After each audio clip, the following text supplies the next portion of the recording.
बेटे को माँ से छीन लिया, अब किचन भी अलग कर रही हो। अम्मा कहाँ है? उनकी अभी तक कोई हेल्थ अपडेट क्यों नहीं आई? सैक्रिफाइस करने से बहुत प्यार मिलता है, ऐसी मेंटालिटी को प्रमोट कर रहे हो। फनी को अपने पास क्यों रखा है? ये तुम्हारे सारे पैसे खा जाएगा। So hello hi, welcome back to my channel earth mom Dehradun और मैं हूँ ज्योति। वेलकम करती हूँ आप सभी का अपने चैनल में। तो अगर आप चैनल में न्यू है तो मेक श्योर चैनल को जरूर सब्सक्राइब करें और साथ ही साथ बेल आइकन जरूर हिट कर दिया कीजिए। मैं जब भी कोई न्यू वीडियो अपलोड करूंगी तो आपको उसका नोटिफिकेशन मिल जाएगा। सो फ्रेंड्स, आइए आज का रिएक्शन शुरू करते हैं। तो बहुत दिन से हमने डब्बा मैडम के ऊपर रिएक्शन वीडियो नहीं बनाई और आप सब लोगों के बहुत सारे कमेंट मुझे आ रहे हैं कि मैम डब्बा को हम बहुत ज्यादा मिस कर रहे हैं और बहुत दिन हो गए आपके चटकते भटकते रिएक्शन डब्बा जी के ऊपर नहीं सुने। सो आप लोग अगर कोई चीज बोले और वो मैं ना करूं, ऐसा हो सकता है। तो आइए आप सबके डिमांड पे आज करते हैं तड़कता भड़कता रिएक्शन वीडियो ऑन डब्बा का जहां। सो फ्रेंड्स, पहले ही डब्बा के ऊपर इतने दिनों से यही बात हो रही है कि डब्बा ने माँ से बेटे को छीन लिया या बेटे से माँ को छीन लिया, बेटे और माँ को अलग कर दिया, अच्छी बहू नहीं है। इतने सारी चीजें ऑलरेडी डब्बा के ऊपर थी, लेकिन उसके बावजूद डब्बा जो है वो अपनी हरकतों से बाज नहीं आने वाली। चीजों को सुधारने की जगह डब्बा हमेशा उन चीजों को और ज्यादा उलझा देती है और यही डब्बा ने इस बार भी किया। मतलब कि डब्बा से कोई एक्सपेक्टेशन ना की जाए, आप लोग जो सोचते हैं उसके बारे में वो बिल्कुल वही चीज कर देती है, नेगेटिव वे में, पॉजिटिव वे में नहीं। तो डब्बा ने पहले तो माँ से बेटे को छीन के मुंबई में अपना घराना बसाया। घरौंदा बसाते बसाते सब चीजें नहीं लाई गई, बेडशीट नहीं लाई गई, घर में कुछ क्रॉकरीज के सामान लाए गए, आर्टिफिशियल शो पीसेस लाए गए। मतलब जिम की मेंबरशिप से लेकर मैडम ने वहां पे क्या कंटेंट क्रिएट करने की कोशिश नहीं करी। मैडम ने वहां पे जिम कंटेंट क्रिएट करने की कोशिश करी, मैडम ने वहां पे डाइट कंटेंट क्रिएट करने की कोशिश की, एक अच्छी बहू वाला कंटेंट क्रिएट करने की कोशिश की।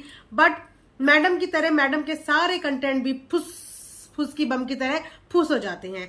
तो मैडम वापस मुंबई से मौधा एक्सप्रेस पकड़कर मौधा पहुंच गई, लेकिन यहाँ भी मैडम अपनी हरकतों से बाज नहीं आई। पता नहीं मैडम के हाथ में ऐसी कितनी खुजली है कि मैडम सोचती है कि मैं ये भी ले लूं, ये भी ले लूं। बट मैडम की शॉपिंग में कभी भी काम की कोई चीज नहीं आती। मजाल है कि मैडम कभी कोई काम की चीज खरीद दे। डब्बा हमेशा खरीदती है तो ऊट पटांग चीजें जिसमें फालतू का खर्चा। तो डब्बा ने अपने ससुराल में भी एक नया किचन बनाने का प्लान कर लिया है। तो डब्बा से 4 सीढ़ियां उतरकर अपने रूम से नीचे का किचन यूज नहीं होता। डब्बा बहुत थक जाती है 4 सीढ़ियां नीचे और ऊपर चढ़ने में, इसलिए डब्बा ने अपने लिए एक सेपरेट किचन बना लिया है और अब उस किचन के बर्तनों की भी शॉपिंग की जा रही है। तो डब्बा उस घर में सिर्फ 3 जने रहते हैं, मिला के अब 4 हो गए हैं। उसके बावजूद तुमसे 4 जनों की किचन के लिए भी तुम्हें 2-2 किचन चाहिए, ऊपर और नीचे। अगर थोड़ी बहुत सीढ़ी ऊपर नीचे चढ़ फिर लोगे तो थोड़ा सा तुम्हारे शरीर के लिए ही अच्छा हो जाएगा। तो मैडम ने 2-2 किचन शुरू कर दी है। अब देखते हैं ऐसा ना हो कि धीरे धीरे किचन के साथ साथ खाना पीना भी सेपरेट शुरू हो जाए और थोड़े दिनों में आपको डब्बा अपने लिए खुद ही खाना पकाती और खुद ही प्यारू के साथ खाती हुई नजर आ जाए। खैर, ये डब्बा है, ये कुछ भी कर सकती है। इनके पाँव एक जगह पे टिकते नहीं है। पता नहीं कितने दिन की मेहमान ये मौधा में है और कितने दिन बाद ये मुंबई पहुंच जाएंगी दोबारा। सो उसके बाद एक और चीज पे मुझे बात करनी थी। इसमें फन्नी जी इनकी इतनी तारीफ करते हुए नजर आ रहे थे, सेक्रीफाइस की तारीफ करते हुए नजर आ रहे थे। डब्बा कह रही थी, अरे मेरी वीडियो क्यों शूट कर रहे हो, मत बोलो ना, मत दिखाओ ना प्यारू, मत दिखाओ ना। लेकिन प्यारू ने कहा नहीं, मैं तो बताऊंगा, मैं तो दिखाऊंगा। ज्यादा कुछ तो मैं घर में कर नहीं सकता, कम से कम तुम्हारी तारीफ ही कर लूं।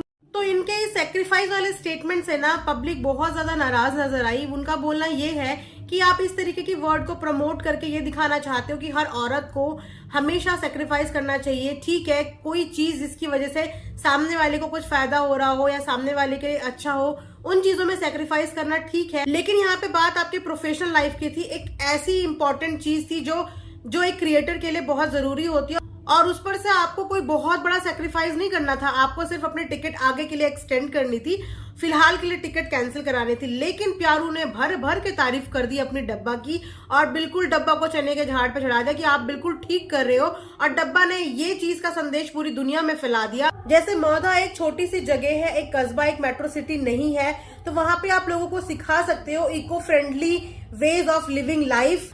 आपको पीसीओडी की प्रॉब्लम है, हेल्थ इश्यूज है, उसमें आप लोगों को सिखा सकते हो योगा एंड स्पिरिचुअलिटी। आपके पास इतने सारे कॉस्मेटिक्स प्रमोशन के लिए आते हैं, आप लोगों को स्किन केयर सिखा सकते हो, आप लोगों को सेल्फ केयर सिखा सकते हो।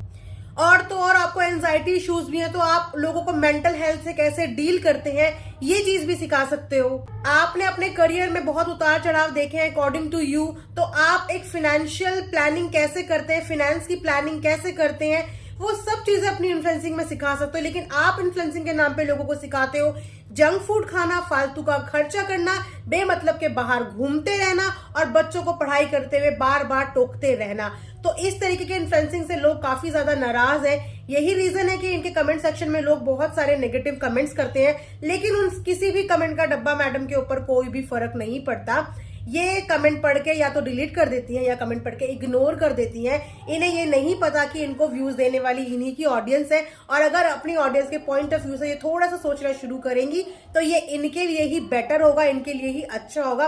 वरना आने वाले टाइम पे इनके पास कंटेंट के नाम पे या तो अपने फनी भैया रह जाएंगे या फिर रह जाएगा मौधा to Mumbai and Mumbai to मौधा। So friends, ये था मेरा आज का रिएक्शन डब्बा के जहान के ऊपर। आई होप कि आप लोगों को पसंद आया होगा।